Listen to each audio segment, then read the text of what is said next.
여러분 안녕하세요. 요양원 어르신들의 인생 충고 시리즈, 오늘 세 번째 이야기를 가지고 왔습니다. 첫 번째 영상에서는 인간관계에 대한 후회를, 두 번째 영상에서는 돈과 일에 대한 후회를 다뤘는데요. 오늘은 그 세 번째, 건강에 대한 후회입니다. 시작하기 전에 한 가지 질문을 드릴게요. 여러분, 오늘 아침에 일어나서 두 다리로 걸어서 화장실에 가셨죠? 밥을 드실 때 씹는 게 불편하지 않으셨죠? 계단을 오를 때 숨이 크게 차지 않으셨죠? 이 모든 게 당연하게 느껴지시죠? 요양원에 계신 85살 할머니 한 분이 제 손을 잡으시며 이런 말씀을 하셨습니다. 나는 지금 화장실을 혼자 못 가, 밥을 혼자 못 먹어, 침대에서 혼자 일어나지도 못해. 근데 젊을 때는 나도 다 됐었어. 두 다리로 뛰어다녔어. 그때는 그게 당연한 줄 알았어. 근데 당연한 게 아니었어. 여러분, 건강은 잃어봐야 안다는 말이 있잖아요. 근데 문제는 잃고 나면 이미 늦다는 겁니다. 오늘 이 영상에서는 요양원 어르신들이 건강에 대해 가장 많이 후회하신 10가지를 정리했습니다. 미리 말씀드리면 이 10가지는 전부 특별한 게 아닙니다. 걷기, 식사, 수면 검진, 우리가 다 아는 이야기예요. 근데 아는 것과 하는 것은 다릅니다. 어르신들도 다 아셨대요. 운동해야 한다는 거, 술 줄여야 한다는 거, 검진 받아야 한다는 거, 다 하셨는데 안 하셨대요. 그리고 지금 그걸 가장 후회하고 계십니다. 오늘 이 영상이 여러분에게 아는 것을 하는 것으로 바꾸는 계기가 됐으면 좋겠습니다. 자, 시작하겠습니다. 첫 번째, 충고입니다. 매일 걸으세요. 걸을 수 있다는 게 축복입니다. 87살 김 할아버지의 이야기입니다. 할아버지는 젊었을 때 건설 현장에서 일하셨어요. 매일 무거운 짐을 나르고 높은 곳을 오르내리시고 몸 쓰는 일을 하셨으니까 체력에는 자신이 있으셨대요. 그래서 따로 운동을 하실 생각을 안 하셨다고 합니다. 나는 매일 현장에서 일하는데 운동은 무슨 운동이야? 일하는 게 운동이지. 이렇게 생각하셨대요. 근데 은퇴를 하시고 나서 갑자기 움직일 일이 없어지니까 몸이 빠르게 무너지기 시작했다고 합니다. 무릎이 먼저 안 좋아졌대요. 계단 오르내리기가 힘들어지고 앉았다 일어나기가 어려워지고 그 다음에는 허리가 아프기 시작하고 그러다 보니 점점 밖에 안 나가게 되시고 할아버지가 이렇게 말씀하셨어요. 현장에서 일한 건 운동이 아니었어. 몸을 혹사한 거였어. 운동은 따로 해야 하는 건데 나는 그걸 몰랐어. 은퇴하고 나서 매일 30분만 걸었으면 이렇게까지 안 됐을 거야. 여러분, 이 이야기에서 중요한 포인트가 있습니다. 일하면서 몸을 쓰는 것과 건강을 위해 운동하는 것은 다르다는 겁니다. 일은 특정 부위만 반복적으로 쓰기 때문에 오히려 관절이 빨리 닳고 근육 균형이 무너집니다. 진짜 건강을 위한 운동은 일과 별개로 해야 합니다. 그리고 그 운동 중에서 가장 쉽고 가장 효과적인 게 바로 걷기입니다. 여기서 두 번째 충고가 이어집니다. 거창한 운동 말고 그냥 걸으세요. 81살 이 할머니의 이야기입니다. 할머니는 젊었을 때 운동과는 거리가 먼 분이셨대요. 운동이라고 하면 뭔가 대단한 걸 해야 한다고 생각하셨다고 합니다. 운동하려면은 운동복도 사야 하고 운동화도 사야 하고 헬스장도 등록해야 하고 그런 시간도 돈도 없었어. 그래서 평생 따로 운동을 안 하셨대요. 근데 요양원에 오시고 나서 물리치료사 선생님이 이런 말씀을 하셨다고 합니다. 할머니 매일 걷기만 하셨어도 지금 이 상태가 아니셨을 거예요. 할머니가 그 말을 듣고 정말 후회가 되셨대요. 걷기가 운동인 줄 몰랐어. 집 앞 마트까지 걸어가는 것도 운동인 줄 몰랐어. 나는 운동을 너무 거창하게 생각했어. 그냥 매일 30분만 동네 한 바퀴 돌았으면 됐는데. 여러분, 운동이라고 하면 헬스장에서 땀 흘리는 걸 떠올리시는 분이 많으실 거예요. 근데 사실 가장 좋은 운동은 걷기입니다. 걷기는 특별한 장비가 필요 없습니다. 돈도 안 듭니다. 어디서든 할 수 있습니다. 하루에 30분 동네를 한 바퀴 도는 것만으로도 심장이 튼튼해지고 관절이 부드러워지고 기분도 좋아집니다. 요양원의 어르신들이 가장 많이 하신 말씀 중 하나가 이겁니다. 걸을 수 있을 때 걸어. 걷는 게 얼마나 행복한 건지 못 걸어봐야 알아. 지금 여러분이 두 다리로 걸을 수 있다면 그것만으로도 이미 엄청난 축복입니다. 그 축복을 지키는 가장 쉬운 방법이 매일 걷는 겁니다. 정리합니다. 첫째, 걸을 수 있을 때 걸으세요. 지금 걷는 그 다리가 나중에 가장 그리운 것이 됩니다. 둘째, 운동을 거창하게 생각하지 마세요. 하루 30분 걷기만으로도 충분합니다. 오늘 저녁 동네 한 바퀴 돌아보세요. 자, 다음 챕터로 넘어가겠습니다.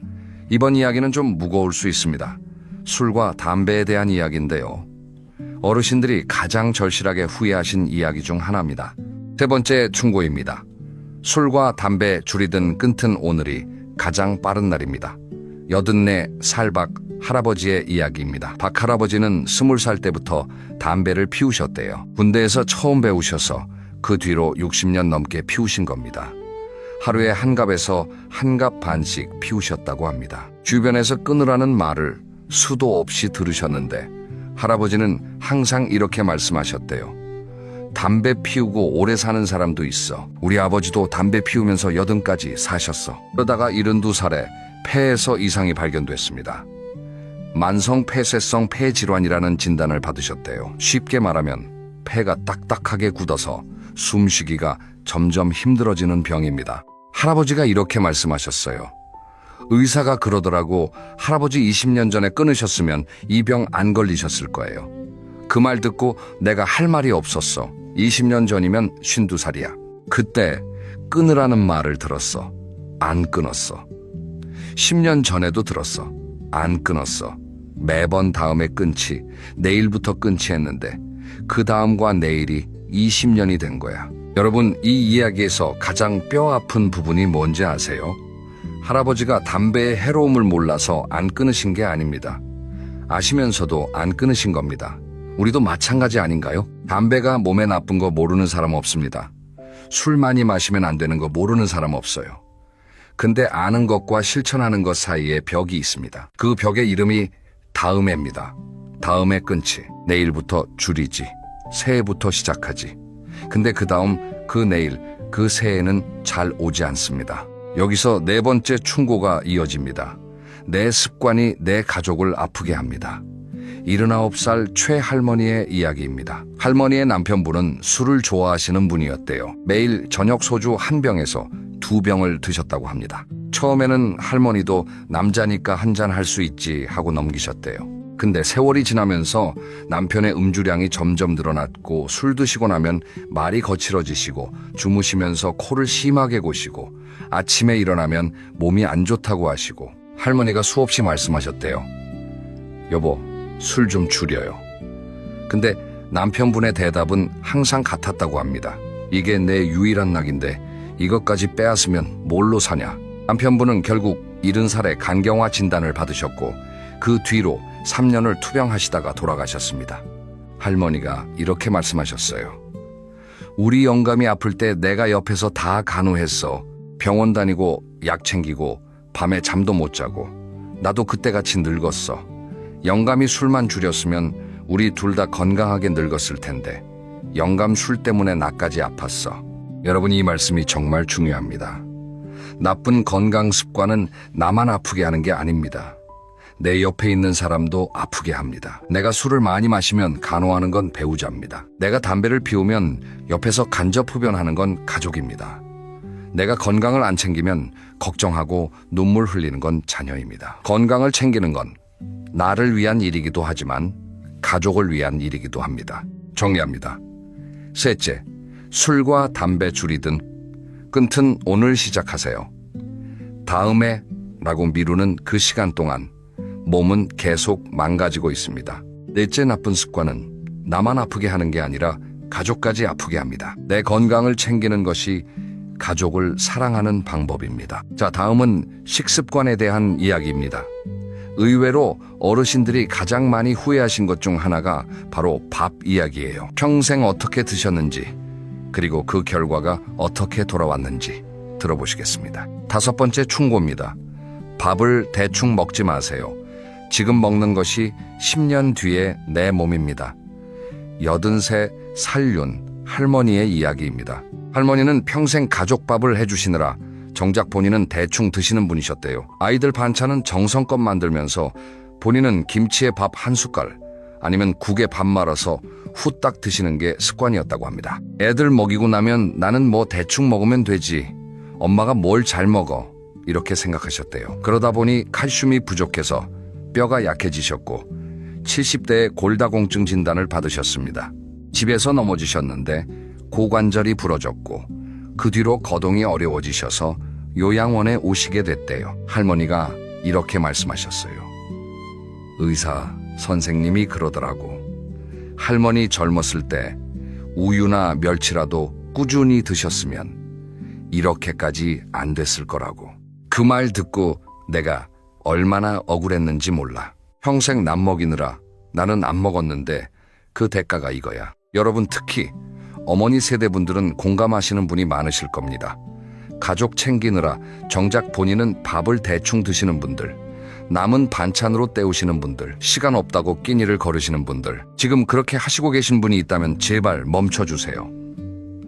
지금 드시는 한 끼 한 끼가 10년 뒤, 20년 뒤에 내 뼈가 되고 내 근육이 되고 내 장기가 됩니다. 대충 먹으면 몸도 대충 만들어집니다. 여기서 6번째 충고가 나옵니다. 짜게 먹지 마세요. 달게 먹지 마세요. 80살 강 할아버지의 이야기입니다. 할아버지는 젊었을 때부터 음식을 짜게 드시는 편이셨대요. 국에 소금을 더 넣고 찌개는 진하게 끓이고 장아찌 같은 짠 반찬을 좋아하셨다고 합니다.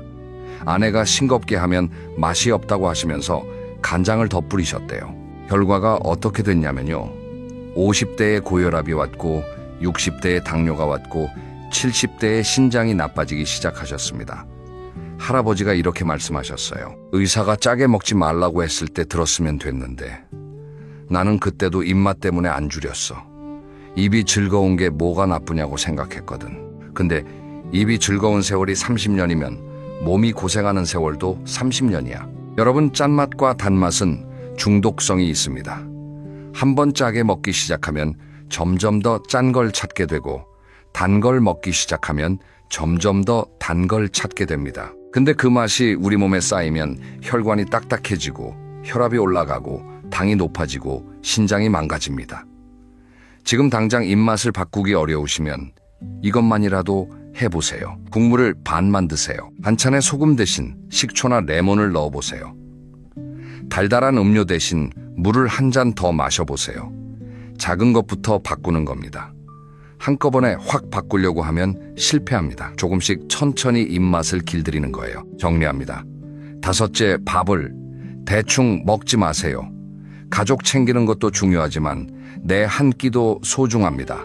지금 먹는 것이 미래의 내 몸입니다. 6째 짝에 달게 먹는 습관을 조금씩 줄여보세요. 입이 즐거운 30년이 몸이 고생하는 30년이 될 수 있습니다. 자, 다음은 병원 이야기입니다. 어르신들이 그때 병원에 갔으면 하고 가장 많이 후회하신 이야기. 이건 정말 모든 분이 귀 기울여 들어주셨으면 하는 이야기입니다. 7번째 충고입니다. 아프면 참지 말고 병원에 가세요. 검진을 미루지 마세요. 88살 한 할머니의 이야기입니다. 할머니는 젊었을 때부터 병원을 싫어하시는 분이었대요. 아파도 좀 있으면 낫겠지 하고 참으시고 약국에서 약을 사서 드시는 게 전부였다고 합니다. 건강검진은 한 번도 안 받으셨대요. 이유를 여쭤봤더니 할머니가 이렇게 말씀하셨어요. 병원 가면 병이 나올까봐 무서웠어. 안 가면 모르니까 건강한 거잖아. 그게 내 생각이었어. 이 생각 때문에 할머니는 큰 병을 놓치셨습니다. 70대 중반에 배가 자주 아프셨는데 소화가 안 되나 보다 하고 소화제만 드셨대요. 그러다 통증이 심해져서 결국 병원에 가셨는데 이미 위에 종양이 꽤 커져 있었다고 합니다. 의사가 이렇게 말씀하셨대요. 할머니 2, 3년 전에 오셨으면 간단한 시술로 끝났을 거예요. 할머니가 그 말을 듣고 정말 땅이 꺼지는 기분이었다고 합니다. 병원 가면 병이 나올까봐 안 갔는데 안 간다고 병이 없어지는 게 아니었어. 병은 내 몸속에서 자라고 있었는데 나만 모르고 있었던 거야. 여러분, 이 이야기가 정말 중요합니다. 건강검진을 안 받는다고 병이 안 생기는 게 아닙니다. 검진은 병을 만드는 게 아니라 병을 발견하는 겁니다. 발견이 빨라야 치료가 쉽습니다. 대부분의 질병은 초기에 발견하면 치료가 가능합니다. 근데 늦게 발견하면 치료가 어렵고 치료비도 훨씬 많이 들고 회복도 오래 걸립니다. 여기서 8번째 충고가 이어집니다. 작은 통증을 무시하지 마세요. 82살서 할아버지의 이야기입니다. 할아버지는 60대 초반부터 무릎이 시큰거리셨대요. 계단 내려갈 때 특히 아프셨다고 합니다. 근데 할아버지는 나이 들면 다 이런 거지 하고 대수롭지 않게 넘기셨대요. 주변 사람들도 비슷했다고 합니다. 나이가 있으니까 그렇지. 무릎이 좀 아플 수도 있지. 원래 그래. 이런 말들이 할아버지의 병원행을 막았습니다. 결국 무릎 통증을 10년 넘게 참으시다가 70대에 병원에 가셨을 때는 무릎 연골이 거의 다 닳아 있었대요. 할아버지가 이렇게 말씀하셨어요. 무릎이 처음 아플 때 병원에 갔으면 간단한 치료로 됐을 거야. 근데 10년을 참았더니 인공관절을 넣어야 한다고 하더라고. 작은 통증이 나한테 보내는 신호였는데 나는 그 신호를 무시했어. 여러분, 우리 몸은 아플 때 신호를 보냅니다. 두통, 소화불량, 관절 통증, 피로감. 이런 것들이 그냥 생기는 게 아닙니다. 몸이 나 좀 아파 살펴봐줘 하고 보내는 신호입니다. 그 신호를 나이 들면 원래 그래 라고 넘기지 마세요. 특히 중장년이 되시면 작은 통증도 한 번쯤은 병원에서 확인해 보시는 게 좋습니다. 의사가 별거 아니에요 하면 그때 안심하면 됩니다. 괜히 갔다 올까봐 걱정하지 마세요. 괜히 간 게 아니라 확인한 겁니다. 정리합니다. 7째, 건강검진을 미루지 마세요. 검진은 병을 만드는 게 아니라 발견하는 겁니다. 1년에 한 번 꼭 받으세요. 8째, 작은 통증을 무시하지 마세요. 몸이 보내는 신호에 귀 기울이세요. 나이 들면 원래 그래 라는 말이 가장 위험합니다. 자, 다음 이야기로 넘어가겠습니다. 수면에 대한 이야기인데요. 잠을 아끼면서 일한 분들이 나중에 어떤 대가를 치르셨는지, 이 이야기도 현역에서 바쁘게 사시는 분들에게 꼭 필요한 이야기입니다. 9번째 충고입니다. 잠을 줄여가면서 일하지 마세요. 몸은 반드시 빚을 갚으라고 합니다. 81살 오할아버지의 이야기입니다. 오할아버지는 택시기사를 하셨던 분인데요. 낮에는 택시를 모시고 밤에는 대리운전까지 하셨다고 합니다. 하루 수면 시간이 서너 시간이었대요. 왜 그렇게까지 하셨냐고 여쭤봤더니 할아버지가 이렇게 말씀하셨어요. 아이들 셋을 키워야 했으니까 학비도 벌어야 하고 생활비도 벌어야 하고 잠잘 시간이 없었어. 잠을 줄이면 일을 더 할 수 있으니까 나는 잠을 돈으로 바꾼 거야. 잠을 돈으로 바꾸셨다는 표현이 참 가슴에 와닿으셨을 겁니다. 근데 그 대가가 어떻게 왔냐면요. 할아버지는 50대부터 기억력이 급격히 떨어지기 시작하셨대요. 깜빡깜빡하는 일이 잦아지고 길을 헷갈리시고 손님을 태우고 목적지를 잊어버리는 일도 생겼다고 합니다. 60대에 결국 운전을 그만두셨고 70대에 치매 초기 진단을 받으셨습니다. 할아버지가 이렇게 말씀하셨어요. 의사가 그러더라고. 오랫동안 수면 부족이 심했냐고. 잠을 못 자면 뇌가 쉬지를 못해서 기억력이 떨어진다고. 나는 30년 동안 잠을 줄이면서 일했는데 그 30년 동안 내 뇌가 쉬지를 못한 거예요. 여러분, 잠은 게으른 게 아닙니다. 수면은 우리 몸이 스스로를 수리하는 시간입니다. 낮에 손상된 세포를 고치고 뇌에 쌓인 노폐물을 청소하고 면역력을 충전하는 시간이에요. 이 시간을 줄이면 몸이 수리할 시간이 없어지는 겁니다. 수리 안 된 채로 다음 날을 시작하고 또 수리 안 된 채로 다음 날을 시작하고 이게 쌓이면 결국 몸이 무너집니다. 특히 뇌는 수면 중에 기억을 정리하고 저장하는데 잠을 못 자면 이 과정이 안 됩니다. 그래서 만성적인 수면 부족은 치매 위험을 높인다는 연구 결과도 있어요. 여러분, 밤에 최소한 6시간에서 7시간은 주무셔야 합니다. 나는 4시간만 자도 괜찮아. 이렇게 말씀하시는 분들이 계신데요. 솔직히 말씀드리면 그건 괜찮은 게 아니라 몸이 버티고 있는 겁니다. 지금은 괜찮은 것 같아도 그 빚은 나중에 반드시 돌아옵니다. 정리합니다. 9째, 잠을 줄여가면서 일하지 마세요. 수면은 게으름이 아니라 몸이 스스로를 지키는 시간입니다. 오늘 밤 30분만 더 일찍 주무세요. 그 30분이 10년 뒤에 내 뇌를 지켜줍니다. 자, 이제 마지막 챕터입니다. 이 마지막 이야기는 사실 요양원 어르신들에게 가장 묻기 조심스러웠던 이야기입니다. 마음의 병에 대한 이야기예요. 근데 어르신들이 오히려 먼저 꺼내신 이야기이기도 합니다. 10번째 충고입니다. 마음이 아프면 마음도 치료받으세요. 80살장 할머니의 이야기입니다. 할머니는 남편분이 돌아가시고 나서 혼자 사신 지 12년 되셨대요. 남편을 보내시고 처음 몇 년은 슬프지만 견딜만 하셨다고 합니다. 근데 시간이 지나면서 슬픔이 아니라 무기력이 찾아왔대요.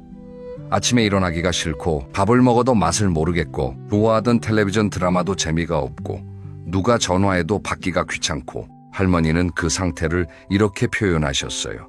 마음의 불이 꺼진 것 같았어. 몸은 살아있는데 마음이 죽은 것 같은 느낌. 근데 나는 그게 병인 줄 몰랐어. 나이 들면 다 이런 거라고 생각했어. 3년 동안 혼자 버티시다가 딸이 어머니의 상태가 이상하다는 걸 알아채고 병원에 모시고 갔대요. 진단 결과는 우울증이었습니다. 할머니가 이렇게 말씀하셨어요. 의사가 할머니 우울증이에요 하니까 나는 기분이 이상했어. 우울증이라는 게 젊은 사람들이나 걸리는 거 아니야? 나이 먹은 사람이 무슨 우울증이야? 그게 내 생각이었어. 근데 의사가 그러더라고. 할머니 마음도 감기에 걸리는 거예요. 나이 상관없어요. 마음도 감기에 걸린다. 여러분, 이 표현이 참 좋지 않습니까? 우리는 몸이 아프면 당연히 병원에 갑니다. 감기 걸리면 약 먹고 뼈가 부러지면 깁스하고 이가 아프면 치과에 갑니다. 근데 마음이 아프면 어떻게 하시나요?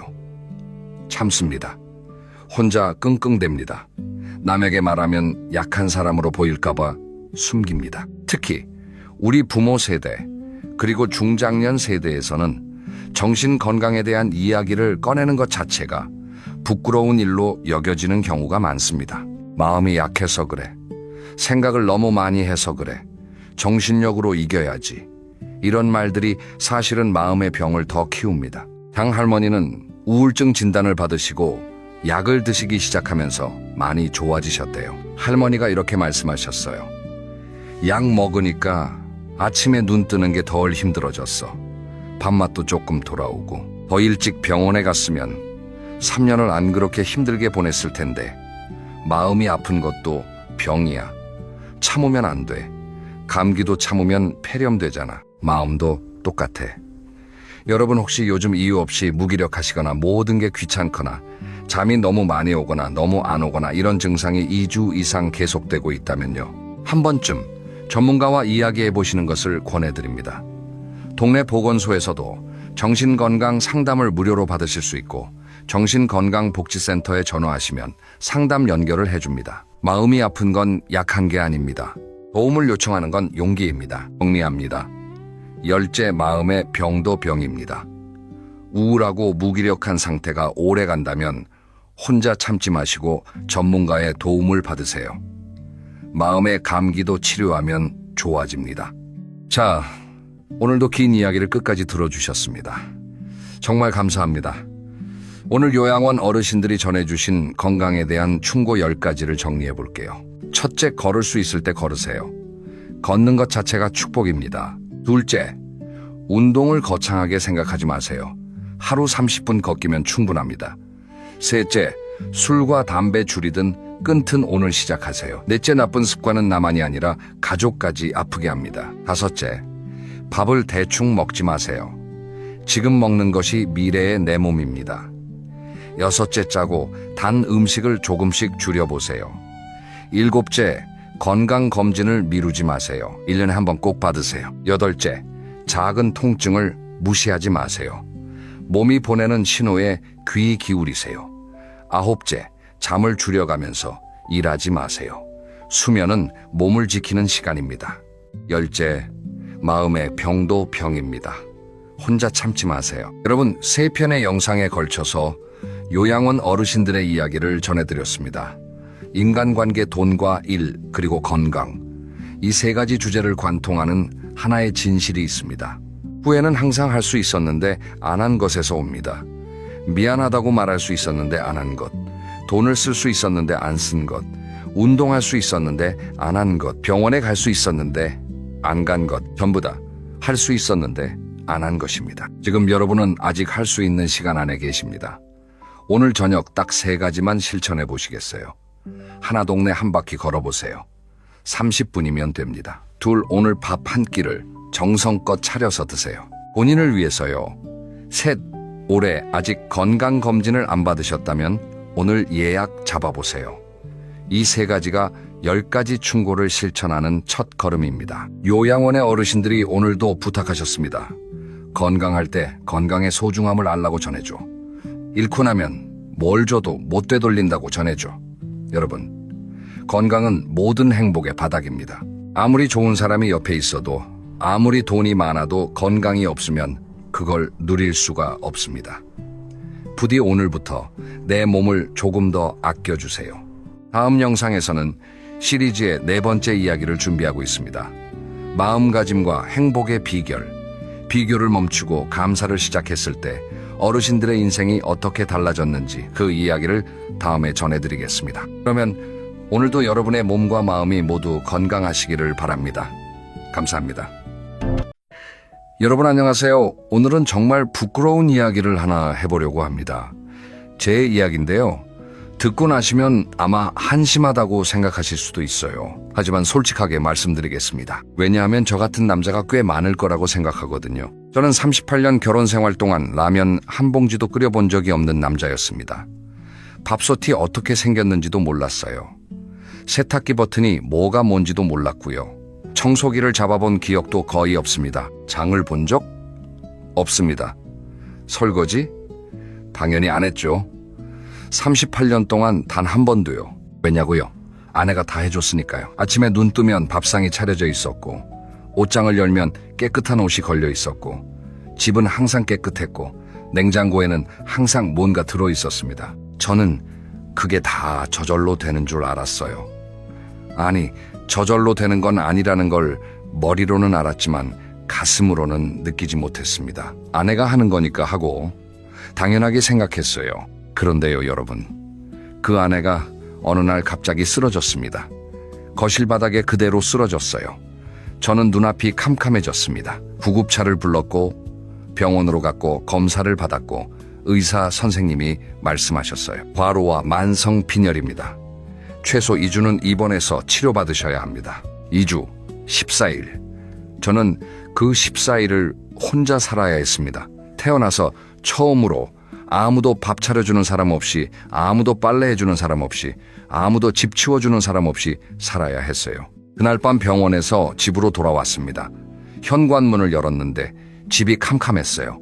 38년 동안 집에 오면 항상 불이 켜져 있었습니다.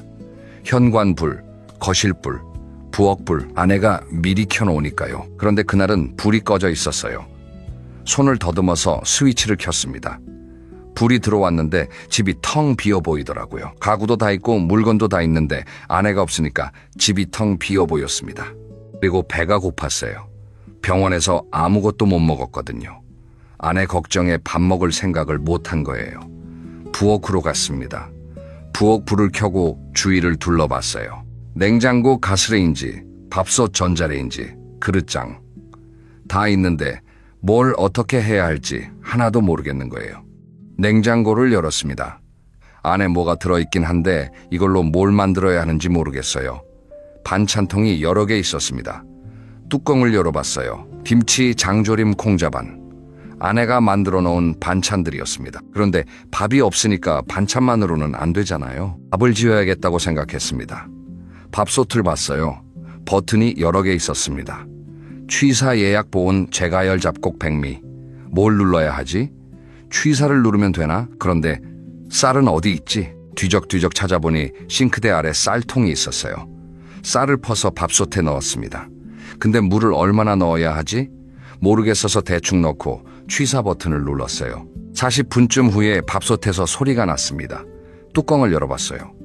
밥이 됐는데 물을 너무 많이 넣었는지 죽같이 돼 있었습니다. 쌀도 제대로 안 씻었더니 뭔가 텁텁한 맛이 나고요.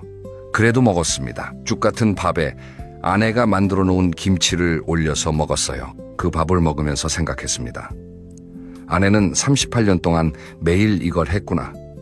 매일 아침 쌀을 씻고 물 맞추고 밥을 짓고 반찬을 만들고 상을 차리고 38년이면 13,870일이에요. 13,870번에 아침 13,870번에 점심 13,870번에 저녁 4만 번 넘게 밥을 차린 거예요. 그리고 저는 단 한 번도 고맙다고 한 적이 없습니다. 밥을 먹고 그릇을 싱크대에 올려놓았습니다. 설거지를 해야 하는데 하기 싫었어요. 내일 하지 뭐. 그렇게 생각하고 거실로 나왔습니다. 소파에 앉았는데 집이 조용했어요. 너무 조용했습니다. 평소에는 아내가 TV를 틀어놓거나 부엌에서 뭔가 하는 소리가 들리거나 전화 통화하는 소리가 들리거나 했거든요. 그 소리들이 전부 사라지니까 집이 무덤처럼 조용했어요. 그날 밤 잠이 안 왔습니다. 옆자리가 비어 있으니까요. 38년 동안 옆에 있던 사람이 없으니까 이불이 넓어서 오히려 춥게 느껴졌어요. 아내가 걱정되기도 했고 내일부터 혼자 어떻게 살아야 하나 막막하기도 했고 뒤척뒤척 하다가 새벽이 돼서야 겨우 잠들었습니다. 다음날 아침 눈을 떴습니다. 오전 8시였어요. 아내가 있었으면 오전 6시 반에는 일어나서 아침을 차렸을 텐데 부엌에 가봤습니다. 어젯밤에 싱크대에 올려놓은 그릇이 그대로 있었어요. 물론이죠. 누가 치워주겠어요. 내가 해야지. 수세미에 세제를 묻혀서 그릇을 닦았습니다. 손이 미끄러워서 밥 공기를 떨어뜨릴 뻔했어요. 조심조심 닦아서 물 묻은 그릇을 건조대에 올렸습니다. 밥 공기 2개, 숟가락 하나, 젓가락 하나, 국그릇 하나. 이것뿐인데 5분이 넘게 걸렸어요. 아내는 온 가족 식사 후 설거지를 10분 만에 끝냈거든요. 저는 혼자 먹은 그릇 닦는데 5분이라니. 아침을 뭘 먹어야 하나 고민했습니다. 밥을 또 지을 엄두가 안 나서 편의점에 가기로 했어요. 집에서 5분 거리에 편의점이 있거든요. 삼각김밥 2개와 우유 하나를 사왔습니다. 2,200원짜리 삼각김밥 2개에 1,500원짜리 우유. 합해서 5,900원. 이게 제 첫 번째 자취 아침이었습니다. 삼각김밥을 뜯으면서 생각했어요. 아내가 차려주는 아침은 밥, 국, 반찬 서너 가지에 과일까지. 따뜻하고 영양 균형도 맞고. 그런데 지금 내가 먹는 건 차가운 삼각김밥. 가격으로 따지면 아내의 아침 밥상이 훨씬 비싸겠지만 돈의 문제가 아니었어요. 정성의 문제였습니다. 삼각김밥에는 정성이 없잖아요. 기계가 만든 거니까. 아내의 밥상에는 38년의 정성이 들어가 있었는데 나는 그걸 모르고 살았구나. 아침을 먹고 나니까 빨래가 눈에 들어왔습니다. 세탁기 위에 빨래 바구니가 있었어요. 안을 보니까 이틀치 옷이 들어있었어요. 제 속옷, 양말, 와이셔츠. 이걸 빨아야 하는데 세탁기를 어떻게 돌리는지 몰랐습니다. 아들한테 전화했어요. 태호야 나야. 세탁기 어떻게 돌리는 거야? 아들이 잠시 말이 없더니 아버지 진심이세요? 하더라고요. 진심이다. 빨리 알려줘. 아들이 하나하나 알려줬어요. 뚜껑을 열고 빨래를 넣고 세제를 넣고 코스를 선택하고 시작 버튼을 누르라고. 근데 아버지 흰옷이랑 색깔 옷은 따로 넣으셔야 돼요. 뭐? 왜?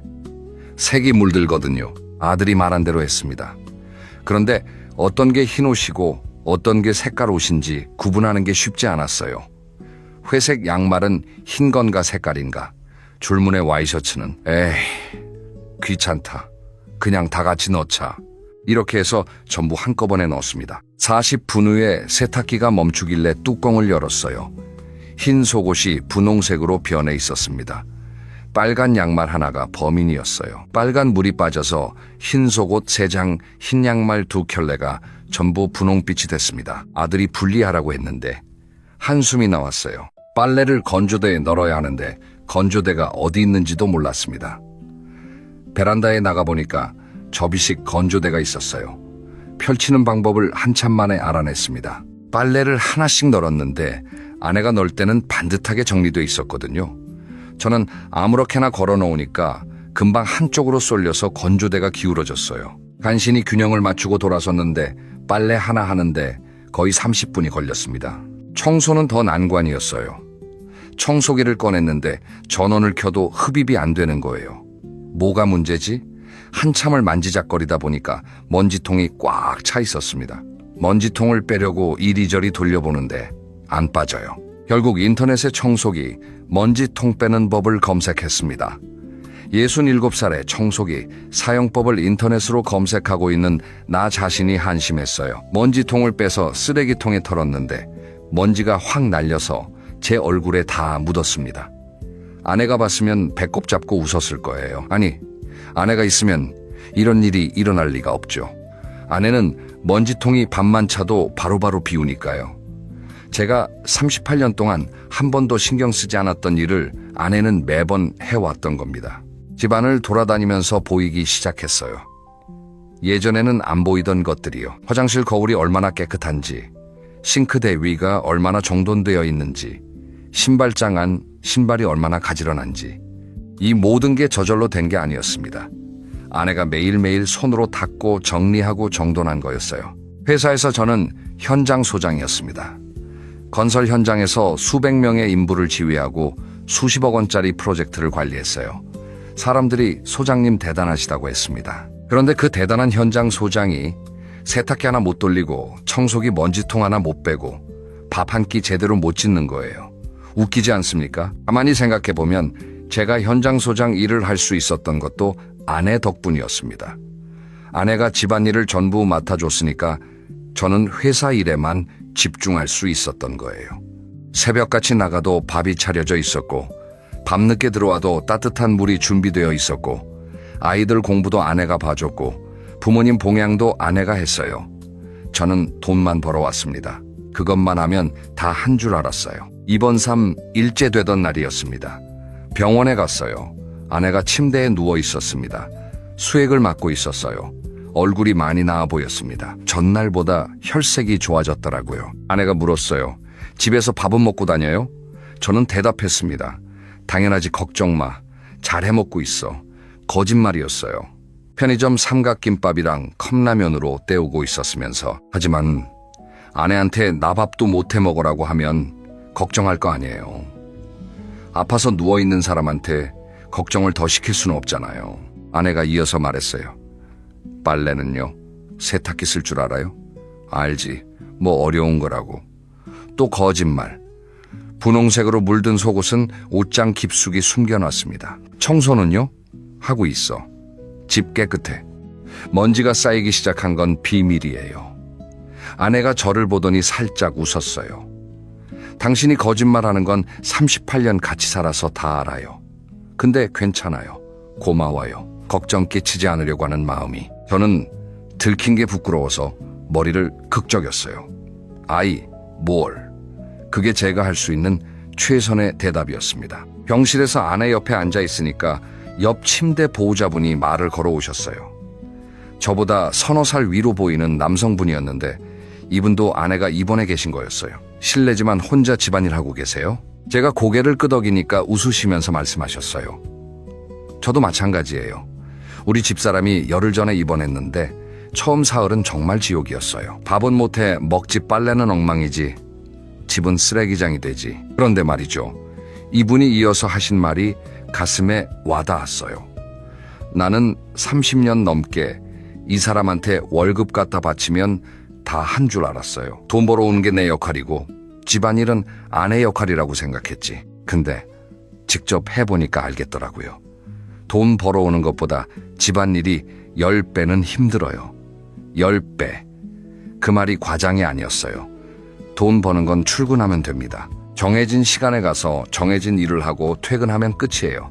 하지만 집안일은 끝이 없거든요. 아침 차리고 설거지하고 빨래하고 청소하고 장보고 점심 차리고 또 설거지하고 저녁 차리고 또 설거지하고. 이게 매일 반복됩니다. 주말도 없고 퇴근도 없어요. 365일 무휴입니다. 그걸 아내가 38년 동안 해온 거예요. 병원에서 집으로 돌아오는 길에 편의점에 들렀습니다.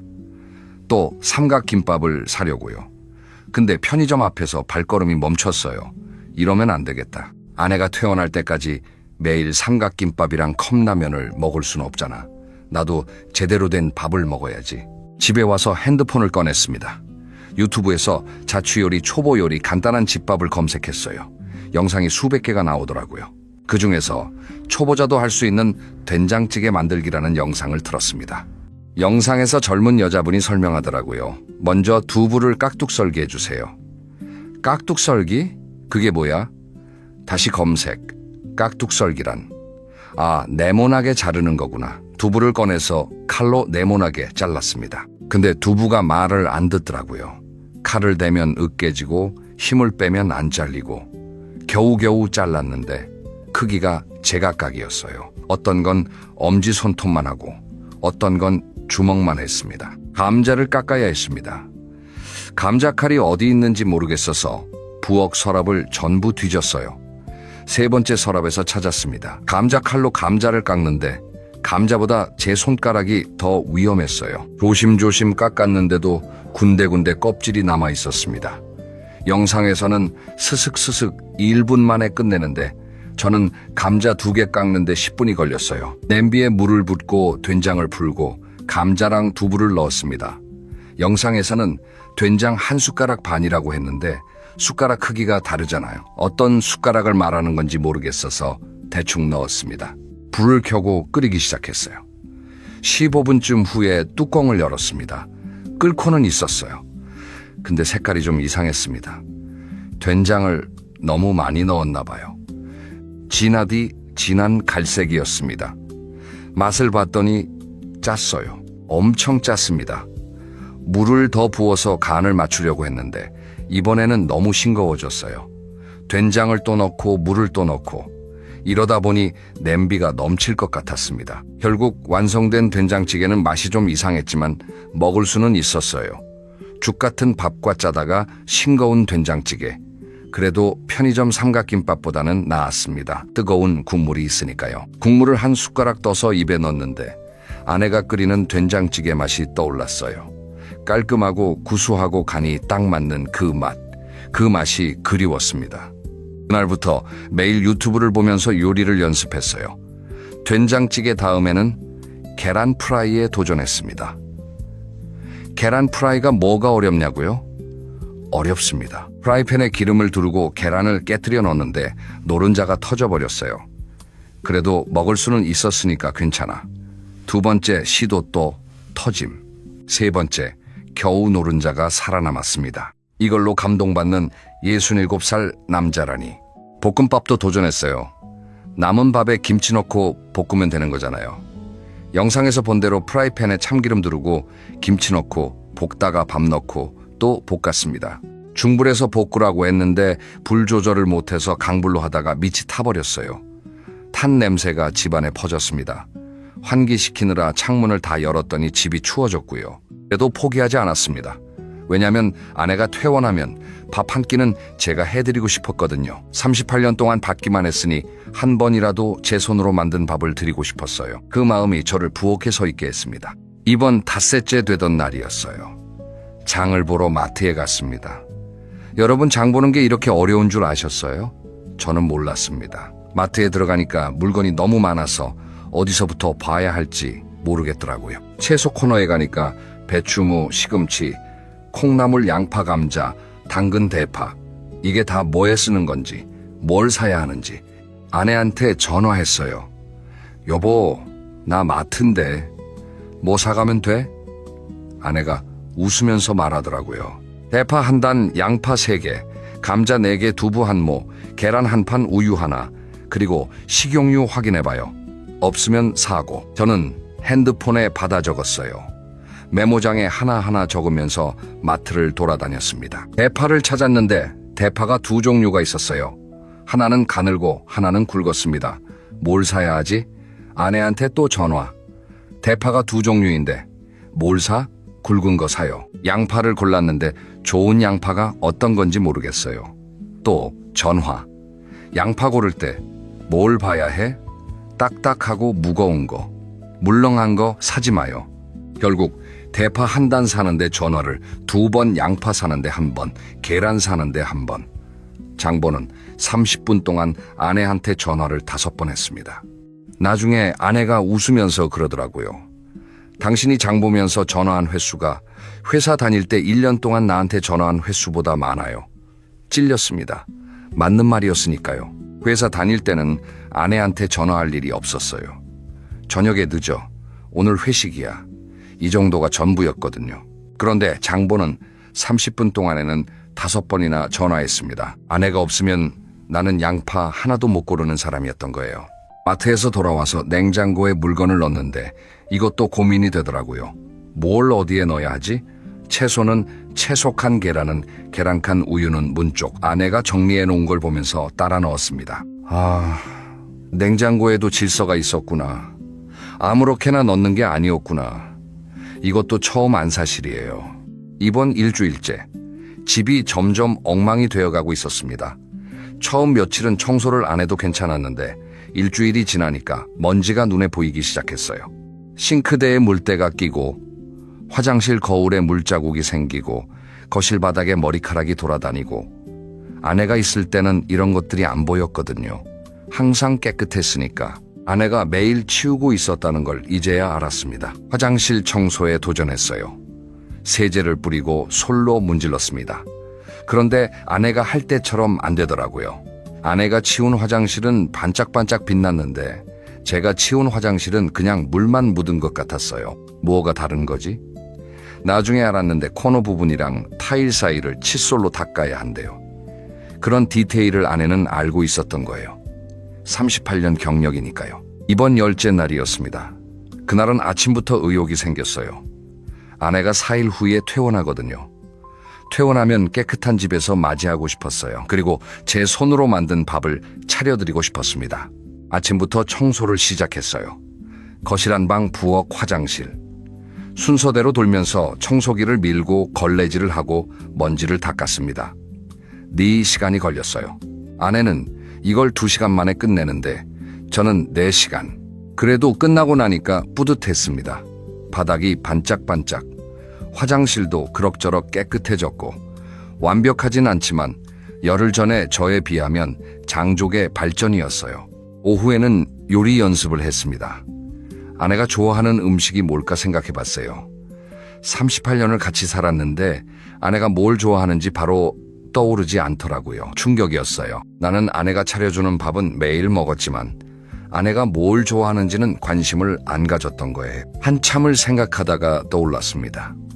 아내가 가끔 혼잣말처럼 계란말이 먹고 싶다 했던 것 같아요. 그리고 아내가 직접 해먹을 때 유독 맛있게 드시던 게 시금치 나물이었어요. 저와 계란말이랑 시금치 나물을 만들어보자. 유튜브에서 계란말이 만드는 법을 찾았습니다. 계란 4개를 깨서 소금 약간 대파 송송 썰어놓고 잘 풀어서 프라이팬에 조금씩 부어가면서 돌돌 말면 된다고 하더라고요. 말로 들으면 쉽죠? 직접 해보니까 전혀 달랐습니다. 계란물을 프라이팬에 부었는데 너무 많이 부어서 두꺼워졌어요. 말려고 하니까 아내가 덜 익어서 흘러내리고 2번째 시도. 이번에는 조금만 부었더니 너무 얇아서 찢어졌어요. 3번째, 그럭저럭 모양이 잡혔는데 가운데가 비어 있었습니다. 4번째, 겉은 타고 속은 날 것. 계란 12개를 써서 겨우 먹을 만한 계란말이 하나가 나왔어요. 모양은 울퉁불퉁했지만 잘라보니까 안에 층이 생겨 있었습니다. 오, 이건 좀 감동적이었어요. 시금치 나물도 만들었습니다. 시금치를 삶아서 물기를 짜고 참기름이랑 간장, 다진 마늘을 넣고 무치면 된다고 했어요. 시금치를 삶는 건 쉬웠어요. 물 끓이고 넣으면 되니까. 그런데 물기를 짜는 게 생각보다 힘들었어요. 손에 힘을 꽉 주고 짰는데도 물이 계속 나오더라고요. 아내는 이걸 한 손으로 척척하던데 양념을 넣고 무쳤습니다. 맛을 봤는데 좀 짰어요. 간장을 너무 많이 넣은 것 같았어요. 하지만 처음 만든 것 치고는 괜찮았습니다. 적어도 음식 모양은 나왔으니까요. 이번 11번째 날 병원에 갈 때 반찬통에 계란말이와 시금치 나물을 담아서 가져갔어요. 아내가 반찬통을 보더니 눈이 동그래졌어요. 이게 뭐예요? 내가 만들었어. 뭐라고요? 당신이 왜 못 믿겨? 솔직히 못 믿겨요. 아내가 반찬통을 열었습니다. 울퉁불퉁한 계란말이와 좀 짙은 색의 시금치 나물. 예쁘지는 않았어요. 솔직히 말하면 좀 불품 없었습니다. 아내가 만드는 계란말이는 노란색이 고르고 모양도 예쁜데 제가 만든 건 갈색 반점의 모양도 엉망이었으니까요. 그런데 아내가 계란말이를 한 입 먹더니 멈추더라고요. 씹지도 삼키지도 않고 가만히 있었어요. 왜? 맛없어? 제가 물었습니다. 아내가 고개를 저었어요. 그리고 눈물이 뚝 떨어졌습니다. 저는 당황했어요. 왜 울어? 그렇게 맛없어? 아내가 웃으면서 울었습니다. 아니, 맛있어요. 38년 만에 처음 먹는 당신 요리잖아요. 맛없을 리가 있어요? 그 말에 저도 코끝이 시큰해졌어요. 38년 만에 처음. 그래요. 38년 동안 단 한 번도 아내를 위해 요리를 해본 적이 없었어요. 아내는 매일 저를 위해 요리했는데 저는 단 한 번도요. 아내가 계란말이를 다 먹고 시금치나물도 먹었어요. 짜긴 한데 맛있어요. 짠 건 알지만 맛있다고 해주는 그 마음. 그게 고마웠습니다. 그리고 미안했어요. 이걸 왜 이제야 했을까? 38년 전에 했어야 하는 건데. 병실에서 아내 옆에 앉아 있으면서 이야기를 나눴습니다. 평소에 잘 안 하던 이야기들이었어요. 여보, 나 그동안 집안일 하면서 힘들었지? 제가 먼저 물었습니다. 아내가 잠시 뜸을 들이더니 대답했어요. 솔직히요? 힘들었어요. 특히 애들 어렸을 때. 밤새 울고 기저귀 갈고 분유 먹이고 그러면서 밥도 하고 빨래도 하고. 당신은 회사 가면 올 때까지 전화 한 통 없었잖아요. 나 혼자 다 했어요. 가슴이 아팠어요. 알고 있었습니다. 알면서도 못 본 척했던 거예요. 집안일은 원래 여자가 하는 거 아니야? 이런 생각이 머릿속에 있었으니까요. 그게 얼마나 잘못된 생각이었는지 직접 해보고 나서야 알았습니다. 아내가 이어서 말했어요. 근데 있잖아요. 내가 정말 서운했던 건 집안일이 힘든 게 아니었어요. 그럼 뭐가 서운했어? 당신이 한 번도 고맙다고 안 한 거요. 밥 차려놓으면 아무 말 없이 먹고 일어나고, 빨래 개켜놓으면 당연하다는 듯이 입고 가고, 집 깨끗하면 원래 그런 거라는 듯이 살고, 고맙다, 수고했다, 이 한마디가 없었어요. 38년 동안 저는 할 말이 없었어요. 변명의 여지가 없었습니다. 아내 말이 맞았으니까요. 저는 38년 동안 아내가 해주는 모든 것을 당연하게 여기고 살았습니다. 고맙다라는 그 쉬운 말 한마디를 왜 못했을까? 입이 무거운 한국 남자라서? 세대가 그래서? 다 핑계예요. 사실은 생각을 안 했던 거예요. 아내의 수고를 인정하지 않았던 거예요. 미안해. 제가 말했습니다. 38년 만에 처음 하는 말이네. 아내가 웃었어요. 미안하다는 말도 처음이에요. 진짜? 진짜. 당신이 나한테 미안하다고 한 적 있어요? 기억을 더듬어 봤는데 정말 없었어요. 싸우고 나서도 먼저 사과한 적이 없었습니다. 시간이 지나면 자연스럽게 풀어지기를 기다렸지 내가 잘못했어라고 한 적은 없었어요. 앞으로는 달라질게. 제가 말했습니다. 아내가 저를 보더니 글쎄요, 두고 봐야죠 하면서 웃었어요. 믿기 어려운 거겠죠. 38년 동안 변하지 않던 사람이 갑자기 변하겠다고 하니까. 하지만 저는 진심이었어요. 직접 해봤으니까요. 밥 짓는 게 얼마나 손이 많이 가는지, 빨래 하나 하는 게 얼마나 번거로운지, 집 하나 깨끗하게 유지하는 게 얼마나 노력이 필요한지 알았으니까 이제 달라질 수 있다고 생각했습니다. 회원날이 왔습니다. 10월 23일이었어요. 저는 전날 밤부터 준비했습니다. 집을 구석구석 청소하고 빨래를 전부하고 개켜서 정리하고 아침에는 일찍 일어나서 밥을 지었습니다. 이번에는 죽이 아니라 제대로 된 밥이 됐어요. 2주 동안 연습한 보람이 있었습니다. 된장찌개도 끓였어요. 이번에는 간도 맞았습니다. 계란말이도 만들었고 시금치나물도 무쳤어요. 지난번보다 훨씬 나았습니다. 밥상을 차려놓고 아내를 데리러 병원에 갔습니다. 퇴원 수속을 마치고 차에 탔어요. 집으로 오는 길에 아내가 창밖을 보면서 말했어요. 2주 만에 밖에 나오니까 좋다. 저는 운전하면서 살짝 긴장했습니다. 집에 도착하면 아내가 어떤 반응을 보일까? 현관문을 열었습니다. 아내가 신발을 벗고 안으로 들어왔어요. 거실을 둘러봤습니다. 잠깐 멈추더니 고개를 갸웃했어요. 깨끗하네. 부엌 쪽을 봤어요. 밥상이 차려져 있네. 식탁 위에 제가 만든 밥, 된장찌개, 계란말이, 시금치나물, 김치가 놓여 있었습니다. 아내가 식탁 앞에 가서 한참을 내려다봤어요. 아무 말도 안 했습니다. 저는 불안했어요. 맛은 모르겠는데 일단 먹어봐. 이상하면 말해. 아내가 의자에 앉았습니다. 된장찌개를 한 숟가락 떴어요. 후후 불어서 입에 넣었습니다.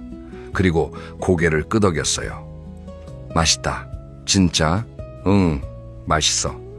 계란말이도 한 점 먹었어요. 이것도 맛있어. 시금치 나물도요.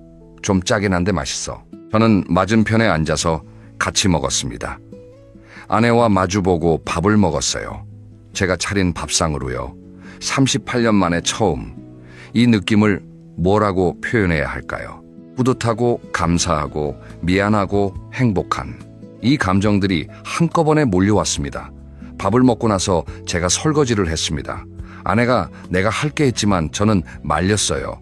당신은 아직 몸이 안 좋잖아. 나한테 맡겨. 설거지를 하면서 창밖을 봤습니다. 햇살이 들어오고 있었어요. 아, 이 부엌에서 아내가 38년 동안 이 햇살을 보면서 설거지를 했구나. 이 풍경을 나는 오늘 처음 보는구나. 그날 이후로 저는 달라졌습니다. 아침에 먼저 일어나서 밥을 짓습니다. 매일은 아니고 일주일에 서너 번 정도. 아내가 오늘은 내가 할게 하는 날도 있으니까요. 설거지는 제가 전담합니다. 아내가 요리하면 제가 설거지하고 제가 요리하면 제가 또 설거지합니다. 빨래도 같이 합니다.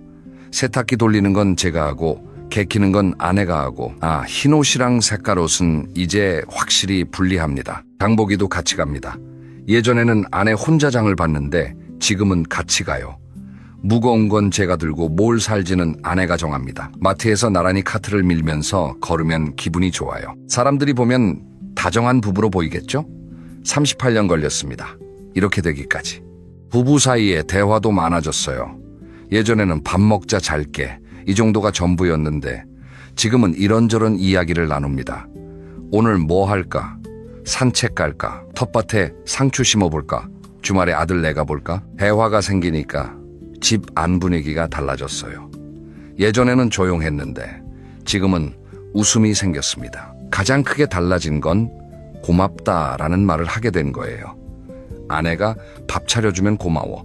빨래 개켜주면 수고했어. 그 한마디가 이렇게 어려운 말이 아니었는데 38년 동안 왜 못했을까? 아내는 처음에 어색해했어요. 갑자기 왜 그래? 하면서요. 지금은 익숙해졌는지 별말을 하면서 웃습니다. 아내도 달라졌어요. 예전에는 혼자서 다 하려고 했는데 지금은 저한테 이것 좀 도와줄래? 하고 부탁합니다. 부탁받는 게 이렇게 기분 좋은 줄 몰랐어요. 아내가 나한테 뭔가를 부탁한다는 건 나를 믿는다는 뜻이잖아요. 나한테 맡길 수 있다는 뜻이잖아요. 여러분, 지금 제 이야기를 듣고 계신 남성분들, 혹시 집에 가서 부엌을 한번 둘러보신 적 있으세요? 아내가 매일 서 있는 그 부엌을요. 싱크대 높이에 맞춰서 서서 뜨거운 불 앞에서 요리하고 기름이 튀어도 참고 설거지 물이 차가워도 참고 365일 하루도 쉬지 않고요. 아내의 손을 한번 잡아보세요. 부드러운 손이 아닐 거예요. 거칠고 갈라지고 물집이 잡혀 있을 수도 있어요. 그 손이 매일 여러분을 위해 일하는 손입니다. 고마워.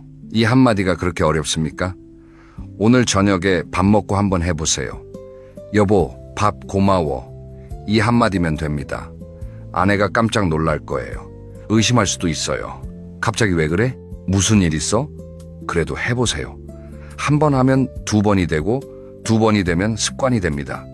그 습관이 여러분의 결혼 생활을 바꿔줄 거예요. 그리고 하나 더, 집안일을 도와보세요. 거창한 게 아니어도 됩니다. 설거지 한 번, 빨래 한 번, 청소기 한 번. 뭐든 좋아요. 직접 해보면 알게 됩니다. 아내가 얼마나 많은 일을 해왔는지, 그리고 그 일이 얼마나 대단한 일이었는지. 저는 이 주간의 경험으로 인생이 달라졌습니다. 아내가 쓰러져서 병원에 입원한 것은 불행한 일이었지만 그 덕분에 저는 38년 만에 아내의 소중함을 깨달았어요. 직접 해보지 않았으면 절대 몰랐을 거예요.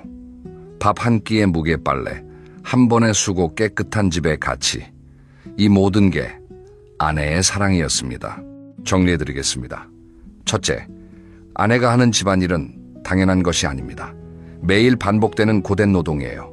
그 노동을 인정해주세요. 둘째, 고맙다는 말을 아끼지 마세요. 38년 동안 한 번도 안 한 저를 보세요. 후회가 됩니다. 오늘부터 시작하세요. 셋째, 집안일을 나눠서 하세요.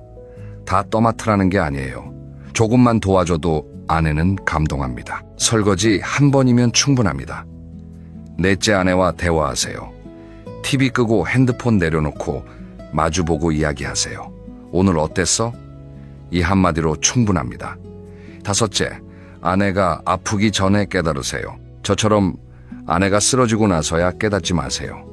지금 건강할 때, 함께 있을 때 표현하세요.